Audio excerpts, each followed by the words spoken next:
Assalamualaikum warahmatullahi wabarakatuh. Selamat datang di Soyuper Channel.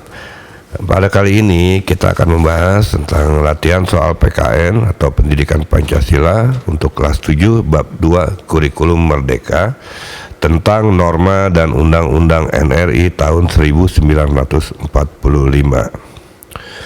Baiklah, kita langsung saja masuk ke pembahasan soal latihan ini. Soal nomor 1. Apa yang dimaksud dengan norma dalam kehidupan bermasyarakat? A. Aturan yang hanya berlaku untuk kelompok tertentu. B. Pedoman atau aturan hidup dalam bertingkah laku di masyarakat. C. Hukum tertulis yang dibuat oleh pemerintah. D. Kebiasaan yang hanya dilakukan secara individual. Jawabannya adalah B. Pedoman atau aturan hidup dalam bertingkah laku di masyarakat.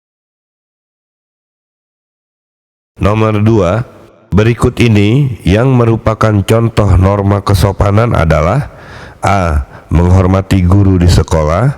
B. Mencuri barang milik orang tua. C. Melanggar lampu merah. D. Berbohong kepada orang tua. Jawabannya tentu saja yang A. Menghormati guru di sekolah.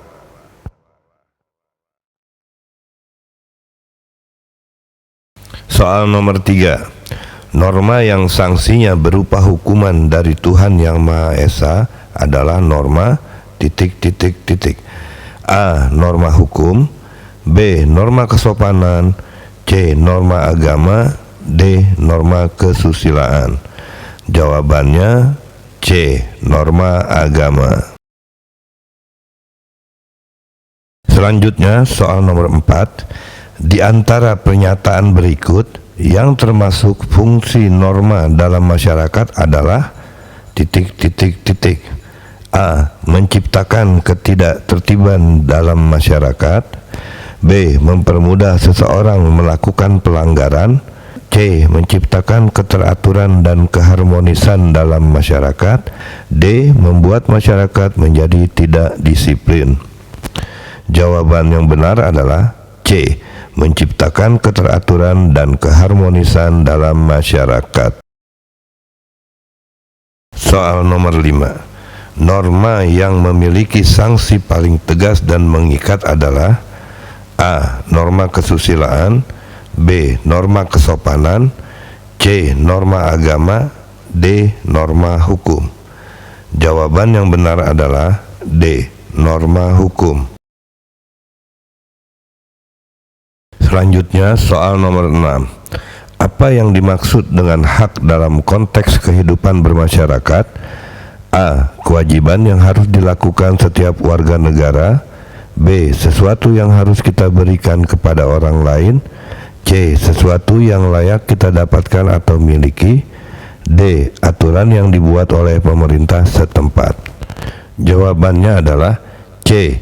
Sesuatu yang layak kita dapatkan atau miliki. Nomor 7. Manakah dari berikut ini yang merupakan contoh kewajiban sebagai siswa? A. Mendapat nilai bagus. B. Mengerjakan PR tepat waktu. C. Menerima uang saku. D. Mendapat pujian dari guru. Jawabannya B. Mengerjakan PR tepat waktu. Lanjut ke nomor 8. Dalam kehidupan bermasyarakat, mengapa kita perlu mematuhi norma? A. Agar mendapat hadiah dari masyarakat. B. Supaya tidak mendapat hukuman. C. Untuk menciptakan ketertiban dan keharmonisan. D. Untuk menjadi lebih populer di lingkungan. Jawaban yang benar C. Untuk menciptakan ketertiban dan keharmonisan. Nomor 9. Apa yang terjadi jika seseorang hanya menuntut haknya tanpa melaksanakan kewajibannya? A. Kehidupan masyarakat akan lebih teratur. B. Tidak ada dampak pada kehidupan bermasyarakat. C. Masyarakat akan memberikan penghargaan. D. Terjadi ketidakseimbangan dalam kehidupan bermasyarakat. Jawaban yang benar D. Terjadi ketidakseimbangan dalam kehidupan bermasyarakat. Nomor 10. Di antara contoh berikut, manakah yang menunjukkan keseimbangan antara hak dan kewajiban? A. Menuntut fasilitas sekolah yang baik tanpa menjaga kebersihan. B. Mendapat nilai baik setelah rajin belajar. C. Meminta upah tanpa menyelesaikan pekerjaan. D. Mendapat pujian tanpa melakukan apapun. Jawaban yang benar adalah B. Mendapat nilai baik setelah rajin belajar. Nomor 11. Undang-Undang Dasar Negara Republik Indonesia tahun 1945 merupakan hukum dasar tertulis yang berfungsi sebagai A. Pedoman dalam pembuatan undang-undang. B. Sumber dari segala sumber hukum negara. C. Pelengkap hukum adat yang berlaku. D. Pengganti hukum kolonial Belanda. Jawaban yang benar adalah B. Sumber dari segala sumber hukum negara.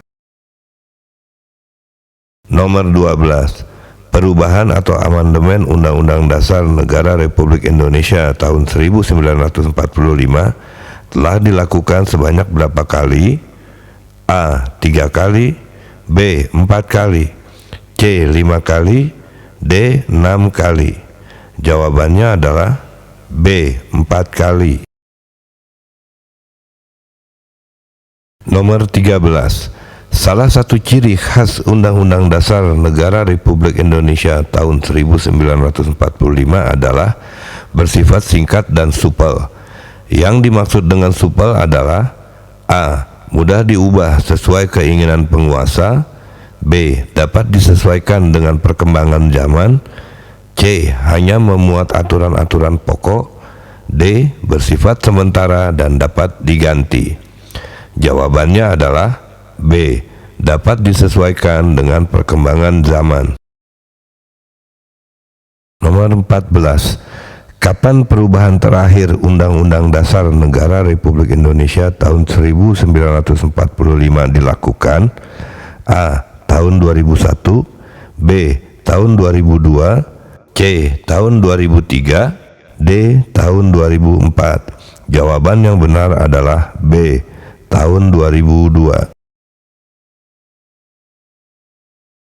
Nomor 15. Pembukaan UUD NRI 1945 tidak dapat diubah karena A. Merupakan warisan kolonial Belanda. B. Terlalu rumit untuk diubah. C. Memuat dasar filosofis dan yuridis negara. D. Sudah sempurna sejak awal dibuat. Jawaban yang benar adalah C. Memuat dasar filosofis dan yuridis negara. Selanjutnya nomor 16. Sidang BPUPKI kedua yang membahas rancangan Undang-Undang Dasar dilaksanakan pada tanggal A. 29 Mei sampai 1 Juni 1945. B. 10 Juli sampai 17 Juli 1945. C. 18 Agustus 1945. D. 22 Juni 1945. Jawabannya adalah B. 10 Juli sampai 17 Juli 1945. Selanjutnya nomor 17. Panitia kecil yang bertugas merumuskan rancangan pembukaan UUD 1945 dikenal dengan nama A. Panitia 8. B. Panitia 9. C. Panitia Perancang Undang-Undang Dasar. D. Panitia Penghalus Bahasa. Jawabannya adalah B. Panitia 9. Nomor 18. Naskah Undang-Undang Dasar 1945 yang asli terdiri dari A. Pembukaan dan 37 pasal. B. Pembukaan dan 73 pasal. C. Pembukaan dan 16 bab. D. Pembukaan dan 20 bab. Jawabannya adalah A. Pembukaan dan 37 pasal. Nomor 19. Siapakah Ketua Panitia Perancang Undang-Undang Dasar pada sidang BPUPKI kedua? A. Insinyur Soekarno, B. Muhammad Yamin, C. Supomo, D. Muhammad Hatta. Jawabannya adalah C. Supomo. Nomor 20. Pengesahan Undang-Undang Dasar 1945 dilakukan oleh PPKI pada tanggal A. 17 Agustus 1945, B. 18 Agustus 1945, C. 19 Agustus 1945, D. 20 Agustus 1945. Jawaban yang benar adalah B. 18 Agustus 1945. Nomor 21.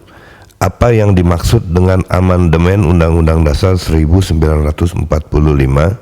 A. Penghapusan total isi Undang-Undang Dasar 1945. B. Penggantian Undang-Undang Dasar 1945 dengan Undang-Undang baru. C. Perubahan atau penyempurnaan terhadap Undang-Undang Dasar 1945. D. Penambahan pasal baru tanpa mengubah yang lama. Jawaban yang benar adalah C.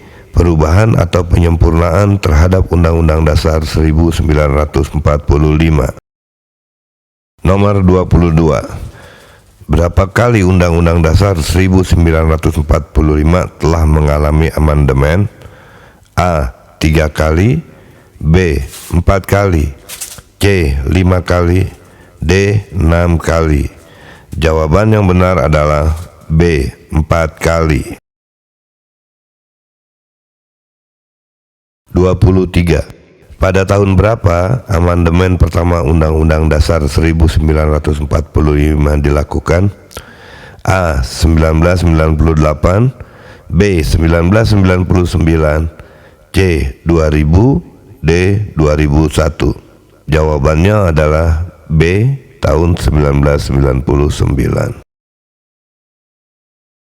Nomor 24. Salah satu perubahan penting dalam amandemen Undang-Undang Dasar 1945 adalah A.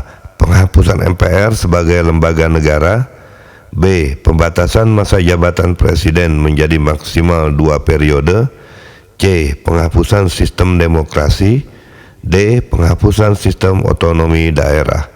Jawabannya adalah B. Pembatasan masa jabatan presiden menjadi maksimal 2 periode. Nomor 25. Apa tujuan utama dilakukannya amandemen Undang-Undang Dasar 1945?